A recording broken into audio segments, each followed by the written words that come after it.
Raven Hollow was the kind of town you drove through without noticing.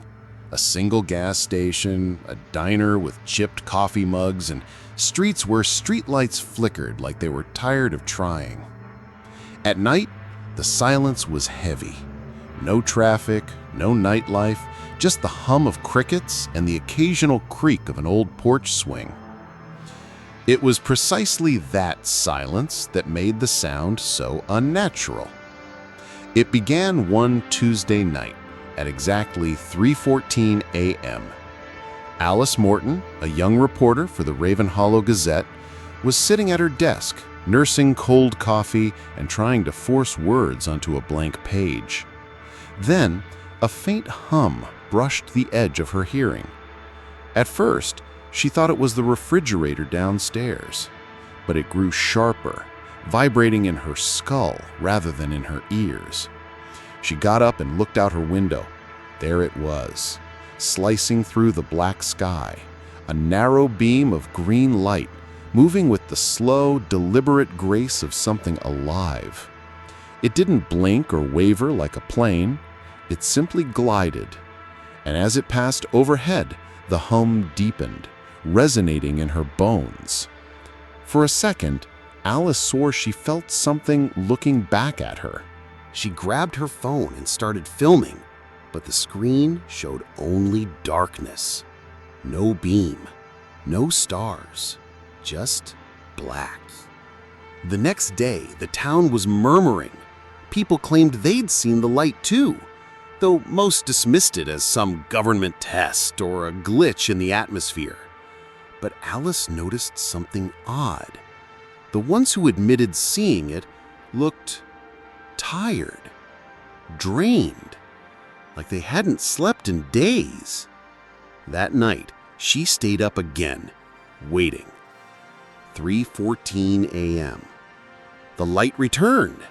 This time she kept her eyes on it for longer, hypnotized by the way it seemed to pull her attention inward. The hum was louder now, deep and almost rhythmic. Her vision blurred, and in the edges of her sight, she thought she saw shadowy figures standing within the beam, tall, impossibly thin shapes, unmoving. She blinked. They were gone. Alice stumbled backward, heart pounding. She shut the curtains, but the hum didn't fade for hours. Even in her dreams, she could hear it, like a calling. Something about that light wasn't just in the sky. It was inside her now.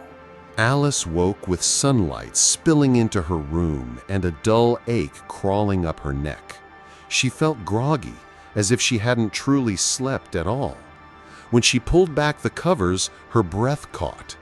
Dark, finger-shaped bruises were blooming along her arms, and on the back of her neck was a thin, perfectly straight scar, no longer than an inch.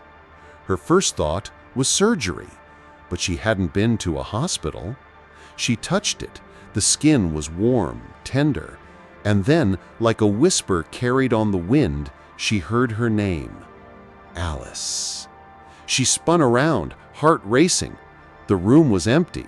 The sound hadn't come from outside. It had come from inside her head. She rushed to the mirror. Her eyes looked wrong. The whites had the faintest greenish tint, so subtle she thought it might be the light. She shook her head, trying to focus on rational explanations. Sleepwalking, maybe? An allergic reaction? Later that afternoon, she visited Dr. Lewin, the town's physician. He ran a few basic checks but found nothing unusual. When she mentioned the scar, he leaned in, frowning. "It's precise," he said, almost reluctantly. "Too precise for an accident. But there's no sign of recent trauma. How long did you say it's been there?" "I woke up with it today." Dr. Lewin's expression darkened, but he didn't press further. Instead, he told her to rest. On her way out, she ran into Mrs. Kearns, an elderly woman who lived across the street. The woman's eyes were wide with unease. "I saw you last night," Mrs. Kearns whispered. "In your yard, floating in the light." Alice froze. "What?" Mrs. Kearns nodded quickly. "I didn't imagine it. You were lifted like a feather and then gone. The light swallowed you. When it left, you were back." The old woman's hands trembled as she clutched her cardigan tighter. That night, Alice didn't set an alarm. She didn't want to see the light again. But deep down, she knew it would find her, alarm or not. The Gazette's archives were dusty, smelling faintly of mildew and ink. Alice spent hours flipping through brittle newspapers, searching for anything that could explain the light. She wasn't sure what she was looking for – a weather anomaly, a military test, anything. Instead, she found obituaries. 6 in the past month alone, all labeled as missing presumed dead. The victims had one thing in common. Each was last seen late at night, usually alone, and all lived within a mile of her house. The cases were always quiet, buried in the back pages without photos or details. She dug deeper. That's when she found an old folder labeled 1957. Inside were yellowed clippings with headlines like "3 Vanish in Summer Storm" and "Light in the Sky Returns to Raven Hollow." The names changed over the decades, but the pattern didn't. Every few years, always in August, people disappeared. She made a list and mapped the addresses. The pattern formed a perfect circle with her house at the center. As she sat, staring at the map, her phone buzzed with a text from an unknown number. "Stop looking."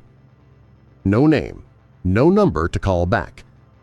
That night she considered telling the police, but a deep, primal instinct told her not to.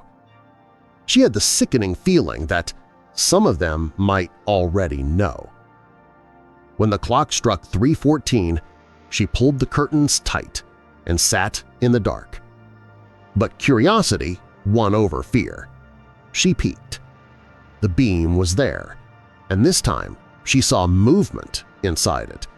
Not the vague silhouettes from before, but people, or what had once been people. Their skin was gray and stretched thin, their eyes wide and unblinking, their mouths moving in silent screams. And then one of them looked at her. The phone rang at exactly 3:16 a.m. The shrill sound cut through the heavy hum that had begun vibrating through her bedroom walls. Alice stared at it, afraid to answer, but afraid not to. When she picked up, she heard nothing at first, just that deep, resonant hum, and then, faintly, a distorted voice, mechanical, inhuman. "You are already ours." Her blood ran cold. The call ended abruptly. Alice turned toward the window and froze. In the middle of the street, under the dim yellow glow of a flickering street lamp, stood 3 figures. They were impossibly tall, their limbs too long, their heads too large. They didn't move, didn't sway, didn't blink, just stood there, all facing her house. She stumbled backward, pulling the curtains shut, but even through the fabric, she could feel their gaze. For the rest of the night, she didn't sleep. The hum didn't stop until dawn. By morning, Alice had decided to run. She stuffed clothes, her laptop, and a camera into a duffel bag and drove toward the main highway. But a mile out of town, she hit it. A wall of dense, white fog. It wasn't natural mist. It was thick, heavy, and freezing cold, swallowing the road completely. She turned around and tried another route. Same thing. Every exit from Raven Hollow was sealed in the same ghostly shroud. The hum began again, louder than ever, rattling the windows of her car. Her vision blurred. Lights, green, blinding, burst from the fog, washing over everything. She slammed the brakes, but the world around her dissolved into light. Her last memory was the sensation of rising, weightless as though the earth had let her go. No one in Raven Hollow ever saw Alice again. Weeks later, in a town 50 miles away, a boy claimed to have seen a strange green light in the sky at exactly 3:14 a.m. He swore he saw someone inside it, a woman, staring down at him with eyes that glowed faintly green. If this true story gave you chills, don't forget to like the video, subscribe, and ring the bell for more dark and unexplained encounters.